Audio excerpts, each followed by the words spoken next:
When it came to movies, 90s kids had it good. Disney was firmly in its Renaissance period, churning out beloved blockbuster after beloved blockbuster. Kid stars like Macauley Culkin and Kirsten Dunst were featured in breakout roles, and kid-friendly vets like Robin Williams were given bonkers vehicles with which to let loose. The decade produced dozens of movies that helped to define the millennial generation and continue to resonate in pop culture.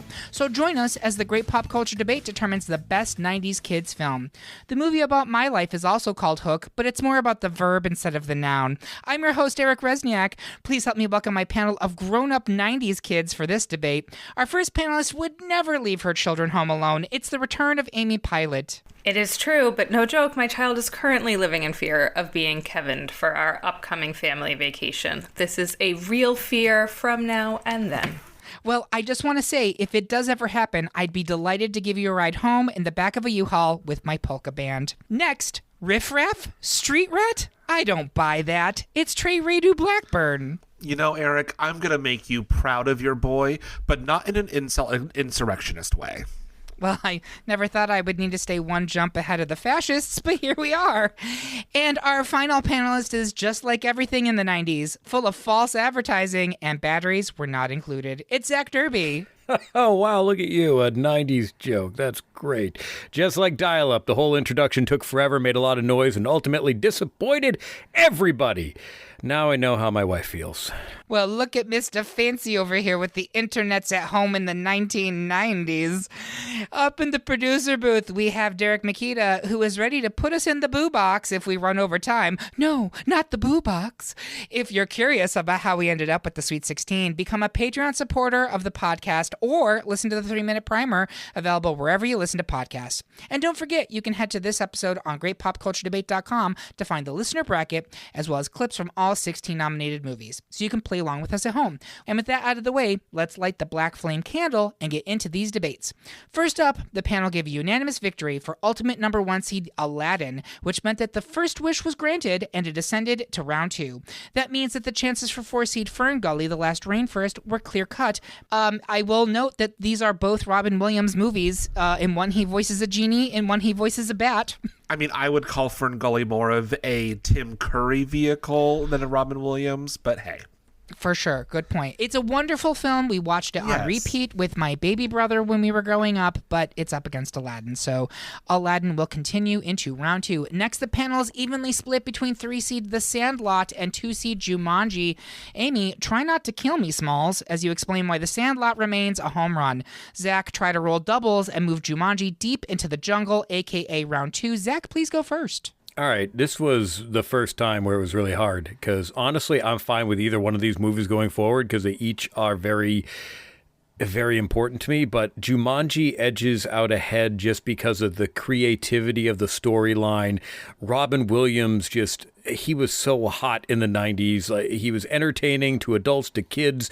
It really struck home as a family film with a family dynamic dealing with real-life trauma, childhood trauma, having that compound over decades, but then being able to learn from it and correct it by the end. And also just because I'm in New England and having it filmed in Keene, New Hampshire, parts of it, I had to go with Jumanji. But if Sandlot goes ahead, I'm okay with that too, because that was a great coming-of-age film. Okay, Amy, talk to us about The Sandlot a little bit. Okay, so these are going to be like the least combative arguments that we've ever had, because I also walked into this going, I'm really okay with either one of these. You know, The Sandlot, we talked a little bit about, this was the top of the, really, for me, like the top of the sports genre for kids. And I think it was that coming of age moment. Personally, I think I'd actually, for me, rather see Now and Then, which was I would say the female equivalent.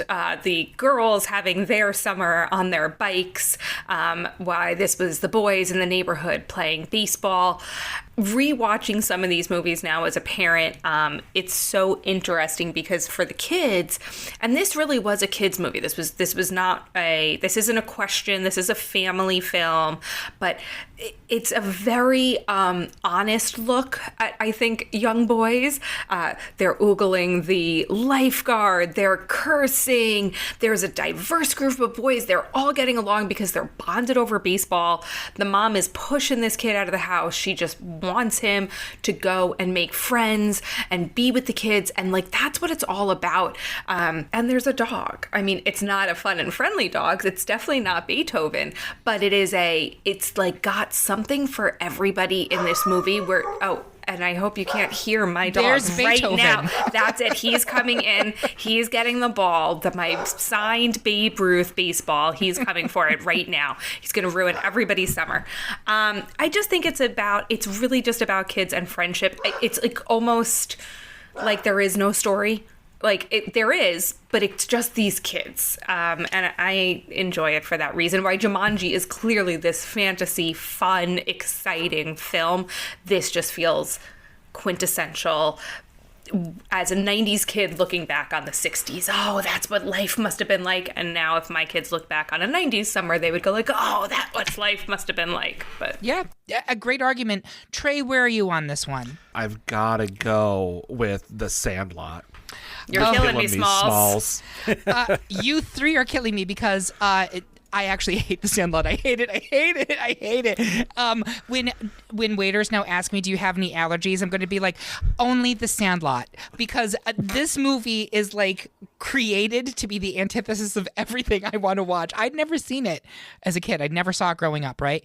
And then I watched it for this and I was like, oh, it's so aggressively heterosexual to the point where I was like, I don't listen, your lifestyle is your lifestyle. I just don't want you to shove it in my face. Like the deification of baseball and all of stuff, the corny voiceover.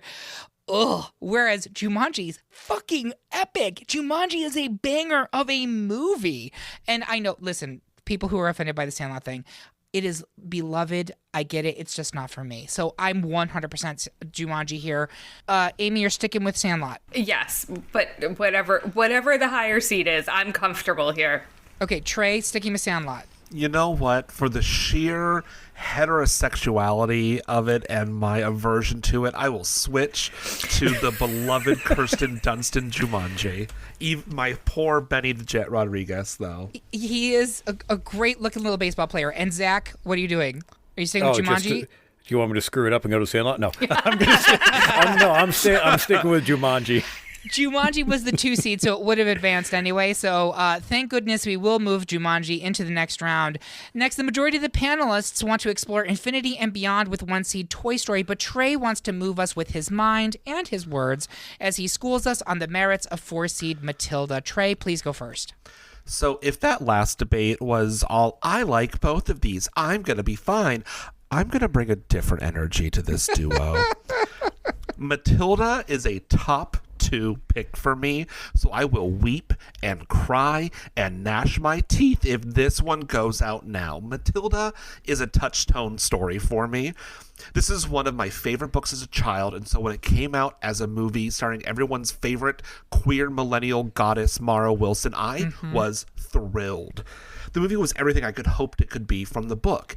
It was all told from the child's perspective. The terror of Pam Ferris's Miss Trunchbull, the sweetness of Embeth David's Miss Honey, who subsequently turned an entire generation of millennial women queer, the dastardliness of the Wormwoods, who were played spectacularly by the real-life couple at the time, Emmy winners Danny DeVito and Rhea Perlman. Come on! This movie is everything it should be. And besides, Toy Story, great and all, but it's not even the best Pixar movie. It's not even the best Toy Story movie. I like it and all, but it's only at the top of the lists because it's the first. It's the pepperoni. Matilda is so much more than just pepperoni. It gave us all a love of reading, made us all believe in magic, and taught every millennial how to fight back in a clever way, and it made us gay. I mean, you want to talk about reading. Trey, you just read this panel for Filth, and I love it. Great argument. Producer Derek is holding up a sign that says preach, so he's definitely gone to church. That being said, it is a 3-1. Amy, did he sway, or are you sticking with Toy Story? This movie didn't even cross my mind when I was looking at 90s films. Not even on my radar. Sorry. So it's Toy Story for you. Oh, yeah. Zach, is it Toy Story, or are you thinking about switching to Matilda? I'm going to be sticking with Toy Story. Sorry, Trey. Trey, you did a wonderful job. It was such a great argument. It was a fabulous argument, because now I'm actually like, should I watch this one? You should. Yes. It's great. Matilda's a wonderful film. It's just up against Toy Story, unfortunately. So, Trey, I'm sorry. There's going to have to be the wailing, the gnashing of the teeth. I protest. But we will be moving Toy Story into round 2. Next, it's 2 more unanimous decisions from our panel as 2-seed Hook will continue to fly, continue to fight, continue to crow into round 2, which meant that 3-seed The Mighty Ducks have been plucked from the bracket, and 1-seed Home Alone left 4-seed A Goofy Movie somewhere in our memories. But Amy, you wanted to speak on Mighty Ducks briefly. I would. I'd like to speak up on behalf of Joshua Jackson and Emilio Estevez. But no, really, The Sandlot was probably the top of that sports movies. But the Mighty Ducks, I mean, let's talk about legacy. They have an actual hockey team. Yeah. They have had 3 films. They have a TV series that came out decades later. They did. And now, I mean, it's insane what spurred from this movie.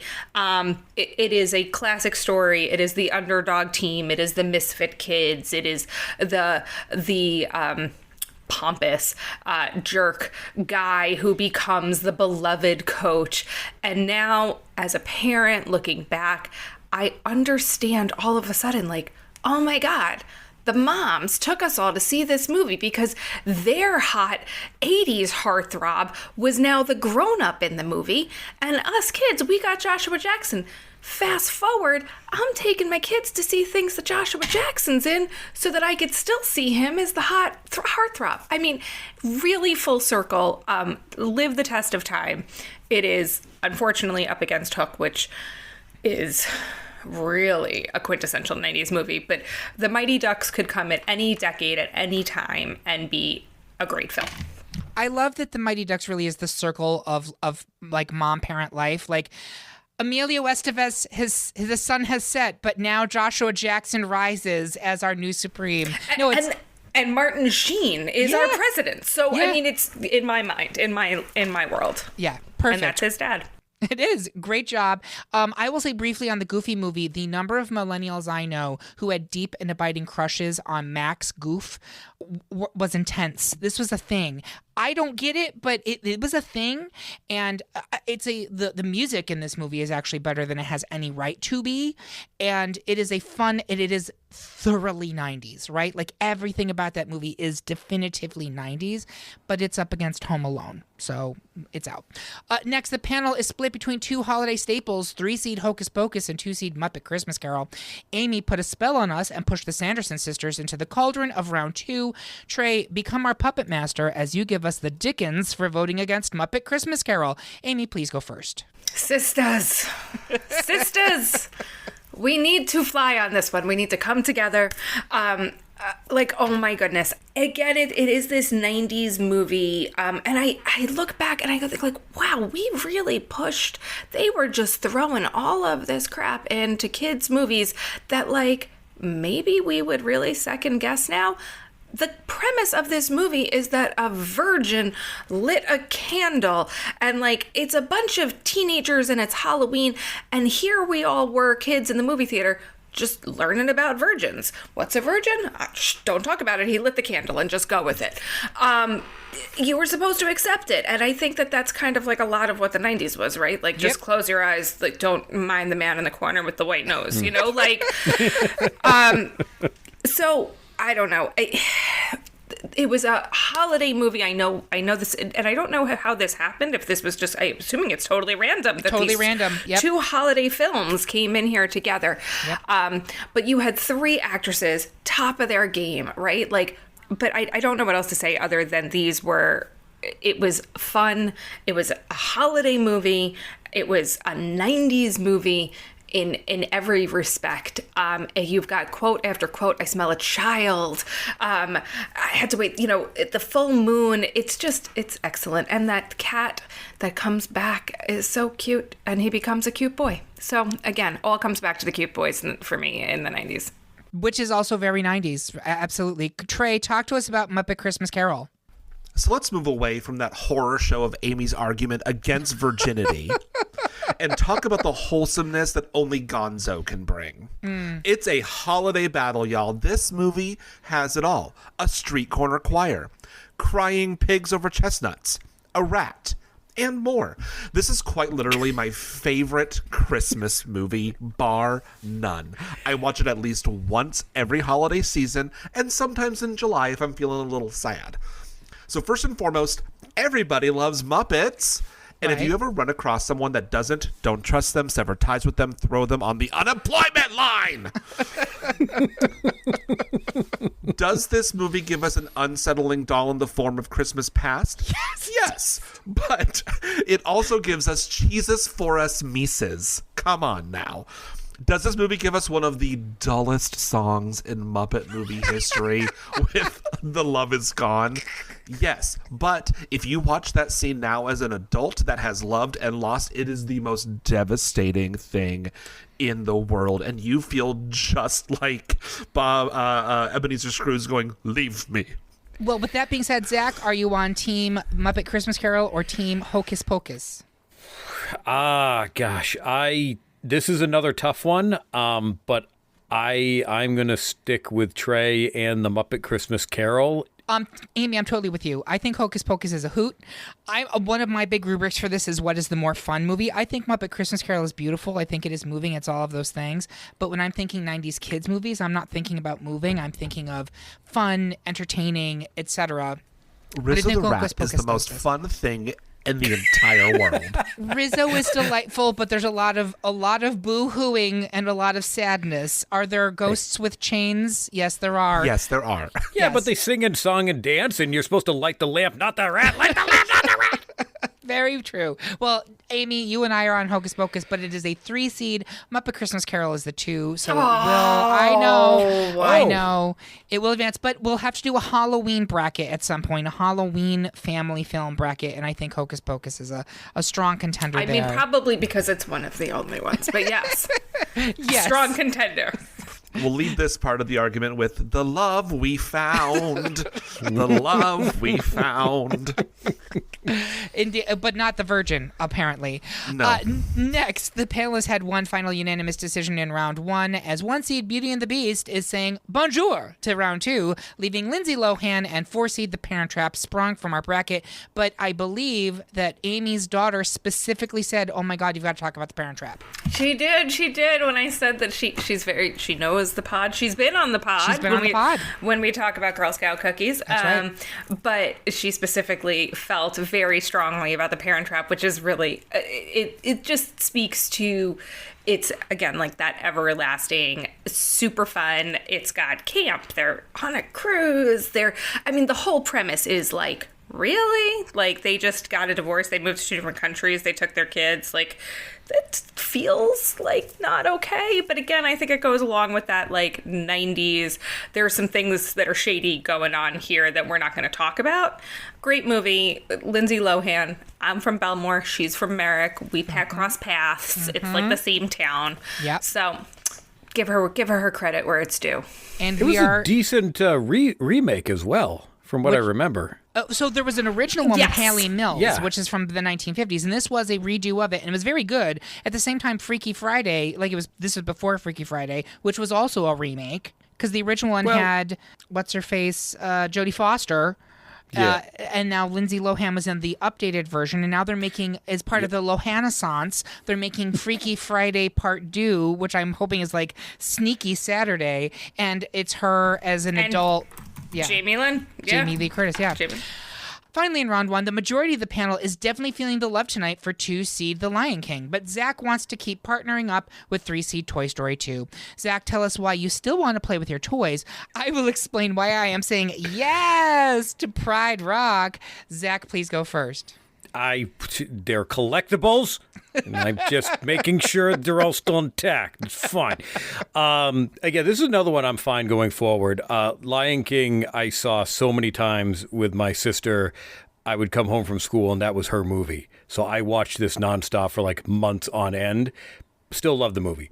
Toy Story 2, I went with because inspirational and groundbreaking as Toy Story 1 was, Toy Story 2 took what they had and they actually they went against the Disney platform of, oh, it's a sequel, direct to video, whatever, and you see a drop in quality. And Pixar and the people that believed in their creations fought for it and said, no, we can do this. We have a good story. We're going to expand on the cast. We are actually going to give you a theatrical film.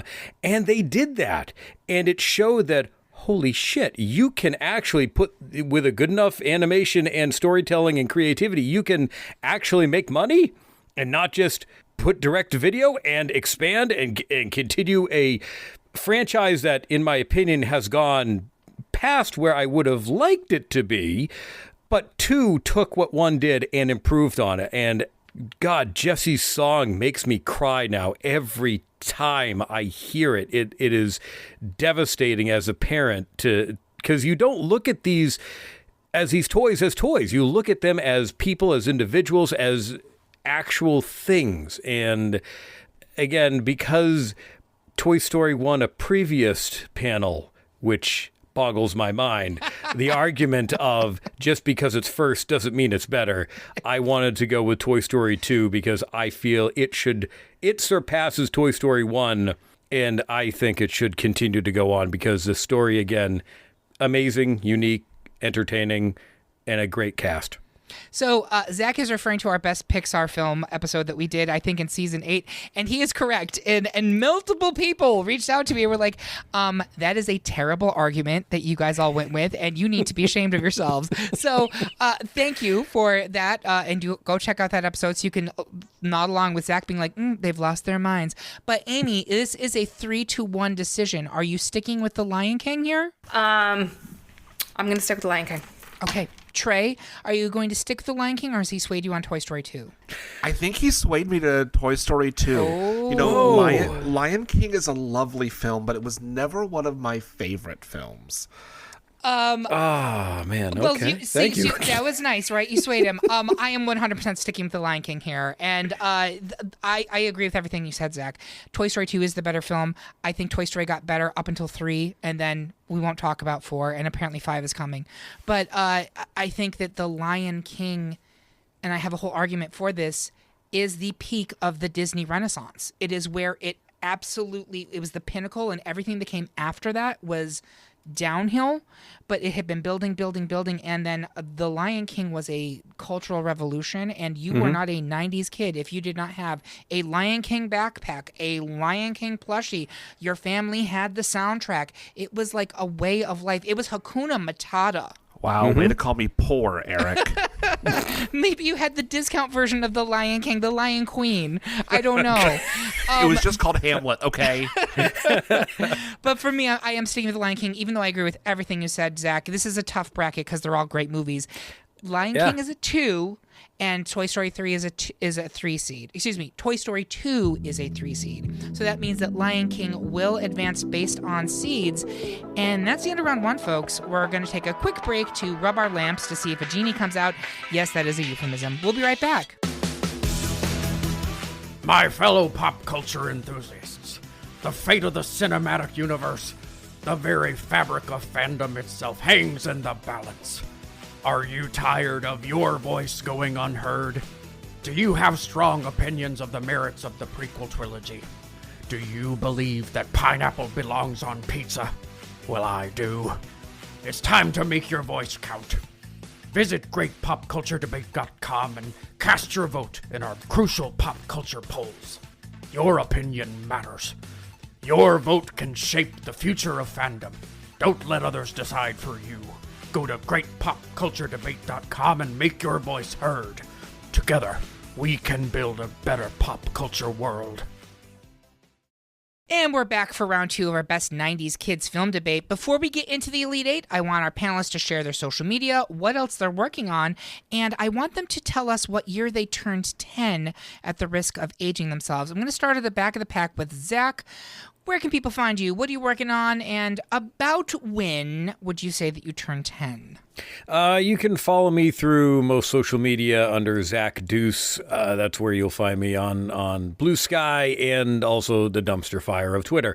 What we are currently working on over at Podcasters Assemble is we just wrapped up our Ghibli season, going through all of the Ghibli cartoons, which was well, not all of them, but I had never seen any of them, so it was a fun endeavor for me.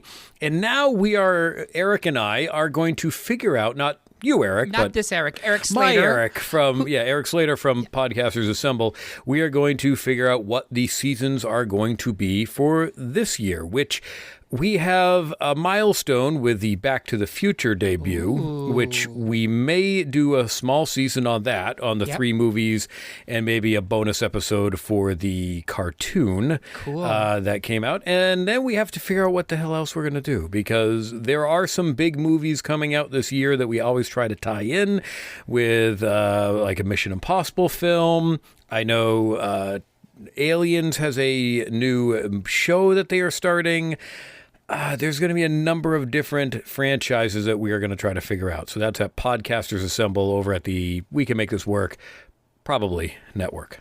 When did you turn 10-ish? Oh, yes, that's right. That other question that I forgot to answer. 93. So 10-ish around the early 80s.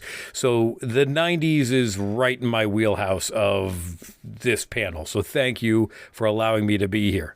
Thank you for coming.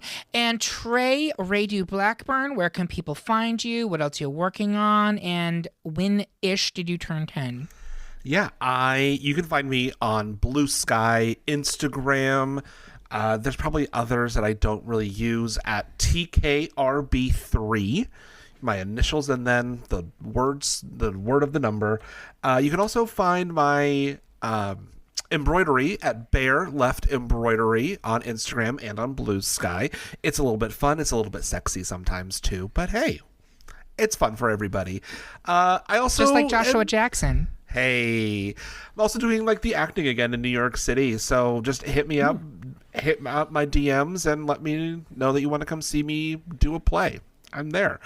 And I turned 10 in 1997. I am full millennial, full child during this 90s. Hadn't even hit high school by the end of the 90s. So this is definitely a bracket for me. And we always talk on this show about micro-generations, and that's, I think, what you're going to see for sure in this particular episode. So thank you so much, Trey. Amy Pilot, welcome back. Where can people find you? What are you working on? And about-ish did you turn 10?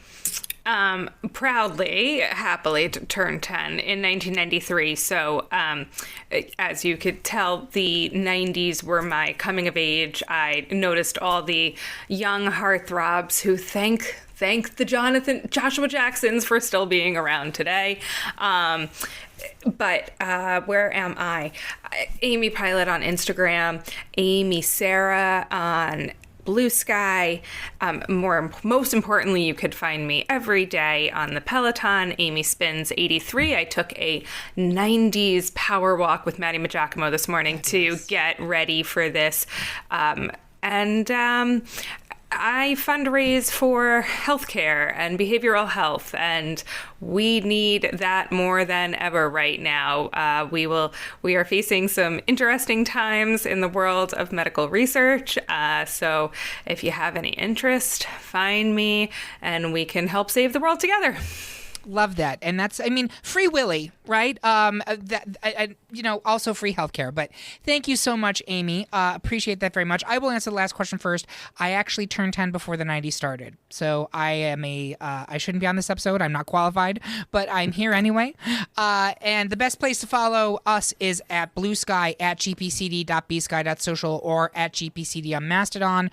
You should also make sure to subscribe to our page on YouTube, where we're going to be posting original video content more often this year.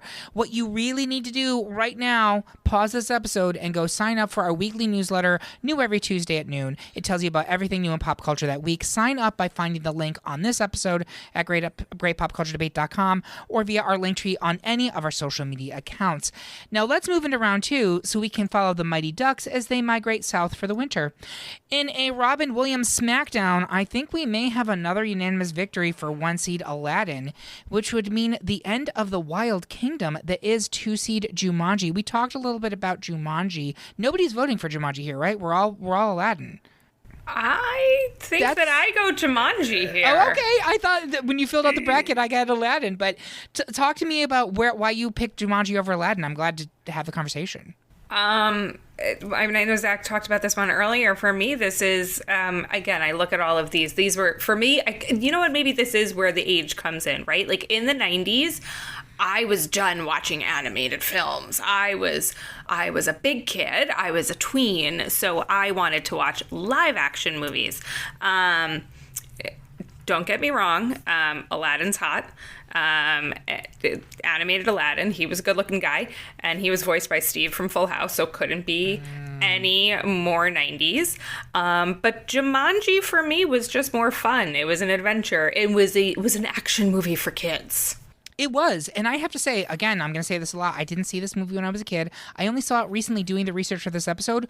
Jumanji slaps. Jumanji's a great film. Like, yes, the computer animation is a little bit dodgy now and again, but there's not a single moment where that movie lets up. Not one. It is very good. The remake of it recently is actually also very good. Yeah, and I think there's 2 of those. My own counter argument to that on behalf of Aladdin is Aladdin also slaps. We just watched it last night. There is not a moment of that movie that ever lets off the gas. It's consistently very good. I'm going to go to Zach. Are you sticking with Aladdin or are you on the fence here? I'm on the fence because I originally was thinking Aladdin, but I could easily be swayed to Jumanji. It's just I'm trying to think of the best film. I guess Aladdin, just because it seems a bit more quotable, a little because there's more, obviously songs resonate with kids, so that's what sticks out in my brain. So I think, unfortunately, the nostalgia bug pulled me in that direction, but either one going forward, I'm happy. They both have wonderful villains, though, right? They do. With Jafar from Aladdin and Van Pelt, Yep, I think Van is his Pelt name, is from his name. Jumanji. Yep. Oh, goodness gracious. Jumanji has the better Robin Williams in this matchup. This is true. It has more Robin and Williams does it for though? sure. It Well, has I more. mean, the genie is an iconic Robin that's what I'm Williams saying. role. Yeah. Well, also, Disney couldn't win whatever award it was that year because Robin Williams was just ad-libbing, like, majority of the Right. film. Like, that, like, Genie is Robin Williams, just Yes. being Robin Williams as a genie, much like Robin Williams is being a kid that was lost in the woods in Jumanji.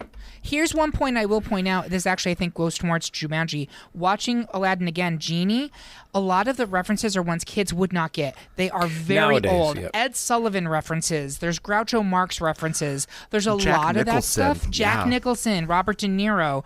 And in Jumanji, it's not. He's very much like being the character and on script. But I'm going to go for final votes because we need to move this along. Trey, is it Aladdin or Jumanji? Oh, my gut says Jumanji. Okay, Amy, Aladdin or Jumanji? Jumanji. Trey, Aladdin or Jumanji? I just said Jumanji.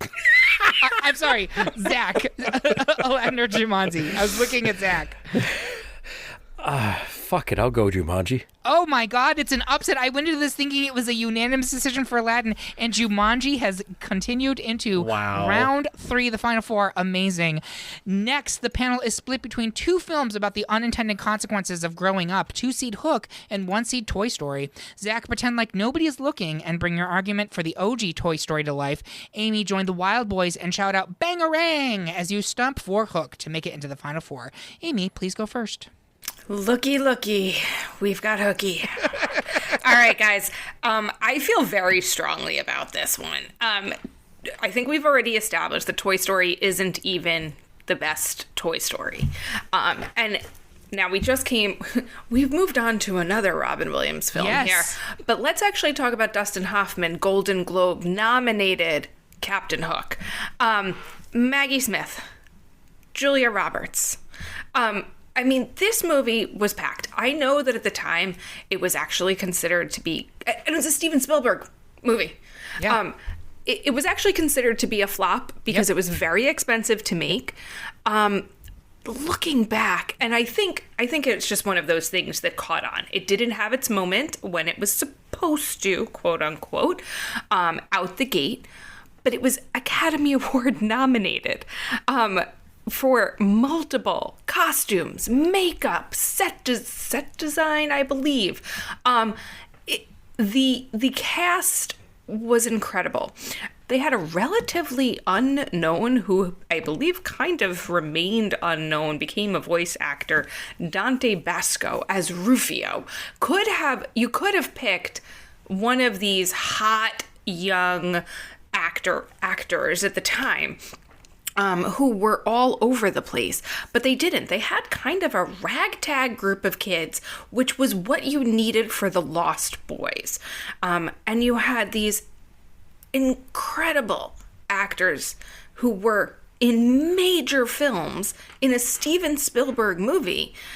I can't say enough good things about this film because that's what it was. It was a top of the game kids film, 2 hours and 22 minutes. They weren't playing. This was made for kids and adults, and they did it. Great. I want to hear from Zach about Toy Story. When you think about your childhood, every kid had toys of some capacity. I mean, this is what allowed us to jump into that world of fantasy, to go beyond what these child playthings are. Because, yes, to the rest of the world, it's just a doll, it's just an action figure, it's a whatever you see it to be on the outside. But as a kid, and through Andy's eyes in the Toy Story films, you got to relive that as an adult now, but as a kid, you're like, yes, this is exactly what I'm doing. And I know Amy was talking about the cast of Hook, which has an incredible cast.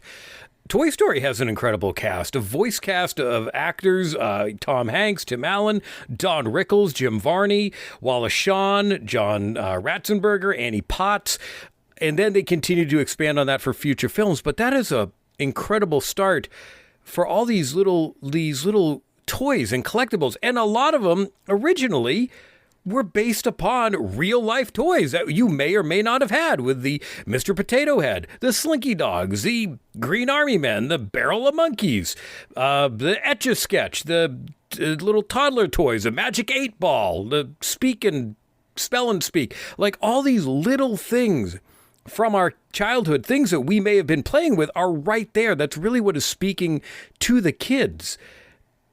And Hook is a great film. I love that film. But for a kid's film, Toy Story is that. It is kids as a whole, allowing them to use their imagination and expand and go beyond just the physical limitations of what adults see as toys. Good arguments. Trey, where are you on this one? Is it going to be Toy Story? Is it going to be Hook? My vote on this one is going to Hook. Please don't be mad at me, Zach. I feel like all of your picks are it's getting fine. flushed. So I saw both of these in the theater, actually. And it's funny, Amy, I distinctly remember at the time, Hook was slandered. It was in the trades. They had like a vendetta against this movie. It was completely destroyed by critics, and it was considered a flop. But one thing we haven't talked about on this episode is the importance of the home video market on a lot of these films and their legacies. And Hook has become a cult classic. It was not well received in theaters, but it is now considered by many to be a wonderful film, and it is. I think that Zach brings up a great point. Is Hook more for adults or is it for kids? I also think that the same is true for Toy Story, to be honest with you. Which one of these films do I like more and which one has more actual kids in it? It's Hook. And that is part of my rubric. So I am going to give it to Hook here 3-1. It will move into the final four. Next, it's a battle of the Christmas kids films, as 1-seed Home Alone and 2-seed Muppet Christmas Carol are currently deadlocked. Zach, if you don't successfully push Muppet Christmas Carol into the final four, you will be visited by 3 ghosts. I'm sorry, I don't make the rules. I will beg, borrow, and steal votes to get Kevin into round 3. But you know what, Zach? I'll go first. You just finished talking. So everything on this list was made for or at least popular with children, right? Home Alone is, I think, the last movie on this list that has a kid as the protagonist and is told from the perspective of a child. Watching this movie as a kid, you could absolutely identify with Kevin in a very real way. It's also a film in which the kid makes the rules and lives the way he wants, and that was very heady stuff in the 1990s. And by the way, this film came out in 1990, the very beginning of the decade, right?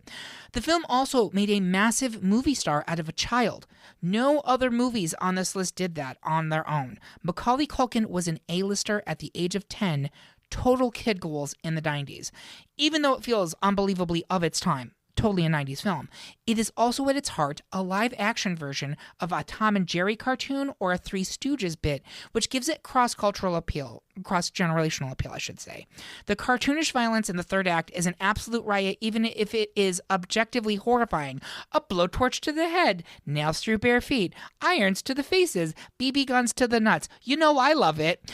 It was the second highest grossing film of 1990, which is amazing as it was released just 6 weeks before the end of the year. It would go on to earn nearly $500 million on a budget of $18 million. Adjusted for inflation, Home Alone is the 45th highest grossing American film of all time. That is the truth.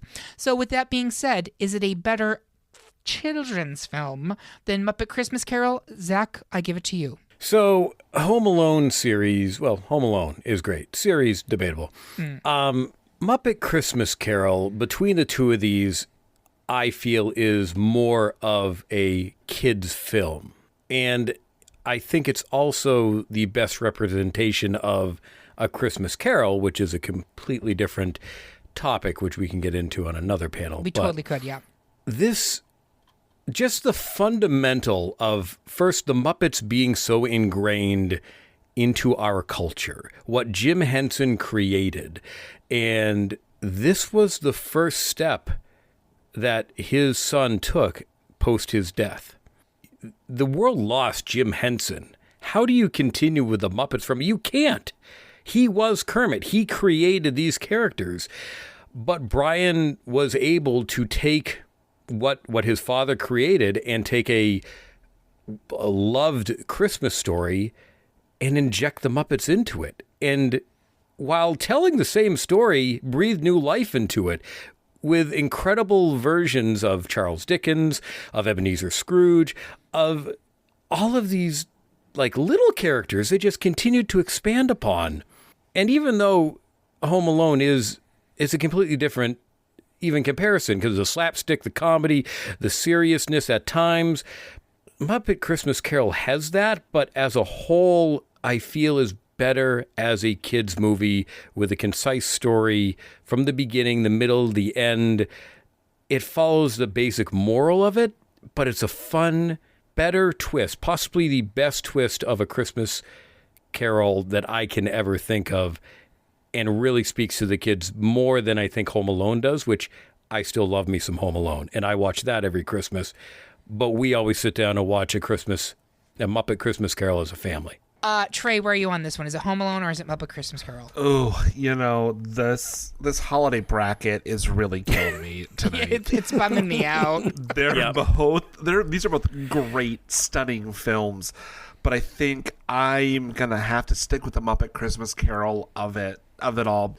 Amy Pilot, is it Home Alone or is it Muppet Christmas Carol? It is absolutely 100% Home Alone. So it is a split division, and Home Alone is the 1 seed. You guys have done a wonderful job pushing for Muppet Christmas Carol.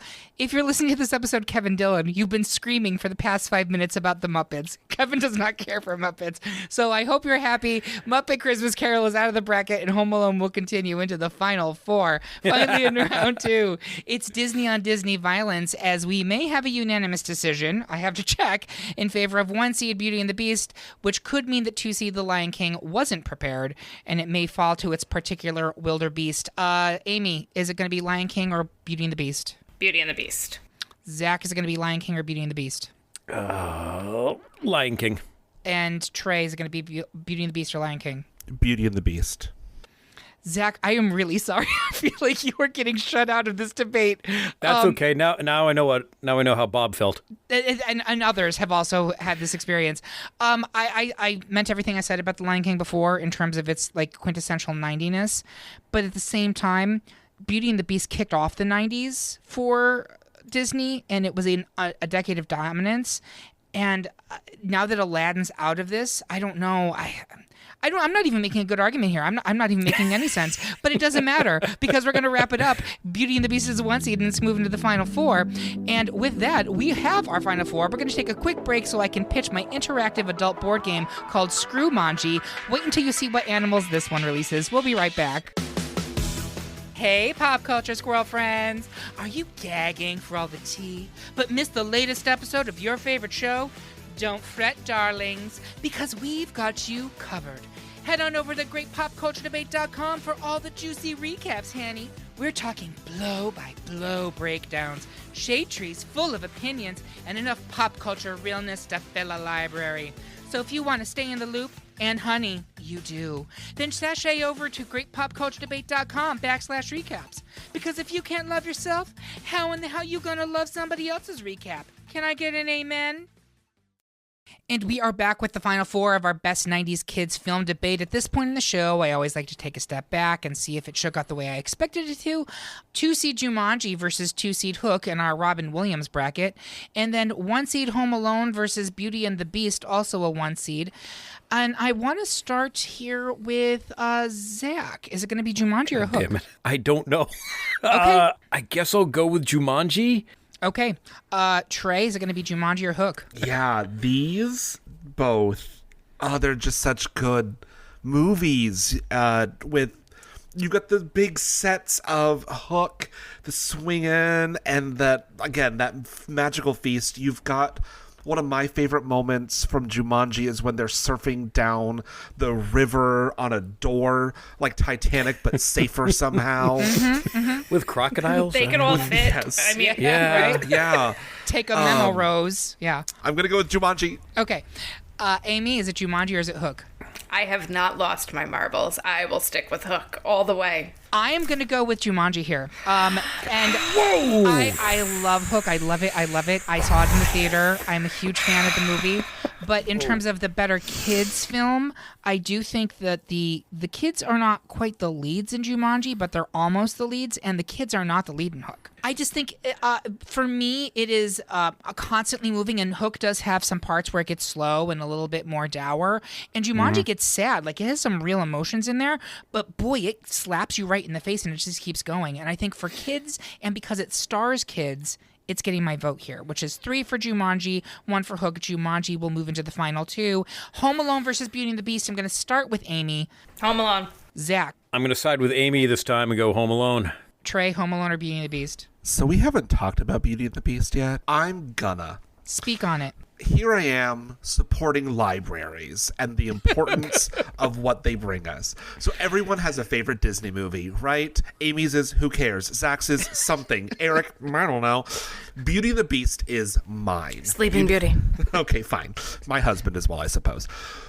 Beauty and the Beast, in Beauty and the Beast, we have literally a tale as old as time. A bratty child is a brat to an old lady, and she overreacts by enchanting his entire castle. Then, the local gorgeous book nerd sacrifices her freedom to save her nutty professor of a father. She then meets a queer clock, a bisexual candelabra, and their den mother of a teapot, and everyone laughs and everyone sobs. The Beast stops being so beastly as Belle teaches him kindness, and eventually, he's finally learned to love. Meanwhile, Mask for Mask Gaston and his little cub LeFou bring the French to attack a castle, but of course they lose because they're French, though they protest way better. The French protest way better than Americans, so can we make that joke anymore? The Beast then transforms, but we don't talk about that, but what we will talk about is how this movie taught millennials that books will lead you to your greatest loves, to hold fast to the weird queer menagerie you find, trinkets are cool, and toxic masculinity is dangerous. Also, This was the first animated film to be nominated for Best Picture when there were still just 5 nominees. Yes. Amazing argument. Thank you so much, Trey. I know. So, Zach, are you voting for Beauty and the Beast or are you voting for Home Alone? Trey did convince me. So, Oh, boy. I'm gonna have to go back to Beauty and the Beast. Come on over, Zach. Amy, are you sticking with Home Alone or are you going with Beauty and the Beast? I want to say that I agree with everything that Trey said, and it was an incredible... That sounds like 3 votes for Beauty and the Beast. No, it actually isn't here. So there was a but coming. Best kids movie, Home Alone. Yes. Because you wanted, when I was a kid, I wanted to be more like Kevin than Belle. Point of order, as a kid and an adult, I want to slide on a library ladder. For sure. I was not as mature as a child then. I wanted That's to not a be. mature thing to do, please. All that said, I'm sticking with Home Alone. These are 2 1 seeds, but I checked, and actually Home Alone is the higher seed. We have a final 2 of Jumanji, a 2 seed, versus Home Alone, a 1 seed. I'm going to start with actually Amy. You haven't picked first yet. Which one is it going to be? Home Alone. Trey. Jumanji. Oh, God damn it. Zach. Home Alone or Jumanji? No! I don't want to play anymore. I don't like this. Stop the So ride. we've I want to actually get gone off. back in time to when Zach was in the 90s, and that is now living this episode as a child. Shit. You put money in the God, swear jar for that. I know, I'm sorry. I'm going to go with Jumanji. So I think that's the wrong choice. tell me why you think it's the wrong is, choice. because- Tell us why it's the wrong choice, Amy. Because Matilda's not here. But those are all 3 movies that star children, correct? And not animated films for children, which I think is an important point. I 100% agree, and I'm so happy that we ended up with non-animated because I was on the animated, like I've been on a Disney animated panel, like that's not why we're here today. If you took the picture of Kevin McAllister from the cover of that movie, I wish we were filming right now, right? Yeah. Hands on the cheeks, little boy, and showed it to a kid today, they know what movie it is. It is from 1990, so beginning of the 90s, through 2025. You have a kid who has become iconic for defending his household and taking down the bad guys. But every kid who sees that movie, my kids, and we didn't even talk. We talked very briefly about the fact that there's been sequels, and there was like recently, Yes. Home Alone 4. Yep. You don't need any of them. Like 5. Yeah. You need none of them, and you definitely don't need a remake of it. They did remake Jumanji. Jumanji was a little dated. It was an amazing film in the 90s. It was a great kids film. I loved it. They remade it because it's a great story that needed to be refreshed for this generation. Home Alone in its original format does not need to be refreshed. So Trey, are you sticking with Jumanji? For the David Alan Grier running out of his cop car as a vine eats it, and then monkeys steal his cop car also at some point. It is Jumanji by a mile for me on this one. I do love Home Alone. It is lovely. And it did teach us all not to trust cops with shiny teeth. So It's a good point. True. I'm going to have to go with Jumanji. Zach, you're sticking with Jumanji?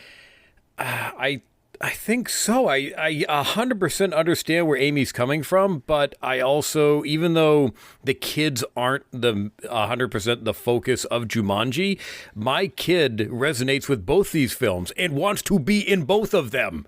He wants to be Kevin, but he also wants to be swinging from vines and hanging with Alan in the jungle. It was a amazing adventure kids film.